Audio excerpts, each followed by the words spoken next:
So can you speak more on that about like these lessons in your book about kind of taking control of your life? It's funny to me because when I really think about what message I want to spread with the book and like the heartbeat of the book, I really think about like it's not coming home to the world's definition of success. It's not these achievements or these milestones. It's like coming back to who you are and to yourself and to what success looks like for you in this season.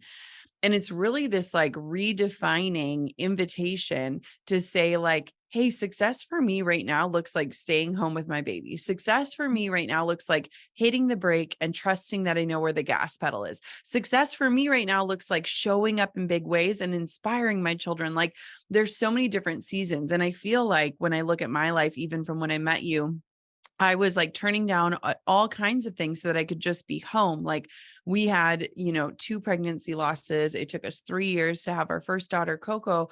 And when I had her, I was like, I'm going to just say no to everything. Like there's nothing more important than this. And it's really fascinating because now it's almost 4 years later and I had my second daughter and I'm like, I'm ready to go. Like I'm like ambitious. I've got the spark. I want to take my family with me. And so it's really cool. There's this story in the book about like how when we used to sign yearbooks, we would always say like, please never change. And there's this fear with change of like, if you change, will you still like me? If you change, will we still have things in common? If you change, will I still be comfortable?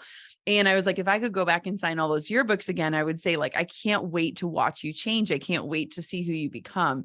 And I feel like the book is really this idea of like, we are all becoming, we are evolving, we are changing, and it's up to you to come back home to yourself first. And I think that's the big invite. Oh, I love that. Yeah, because I mean, just love the thought of changing, it can be so scary, Yes. but you make such a good point where like we're evolving and it's okay to change our minds and it's okay We to kind of should be. That's exactly. like being a participant in life, you know? Yeah. It kind of goes back to that like pressure of when you're younger to like you have to know who you are when you're like 15 and it's like Yes. looking back it's like we're just totally different people then. Yes. I'm still getting to know who I am and I'm 34. So Exactly. And it makes it fun to kind of be like, who will I be next year? What's kind of yes. going on? Yes.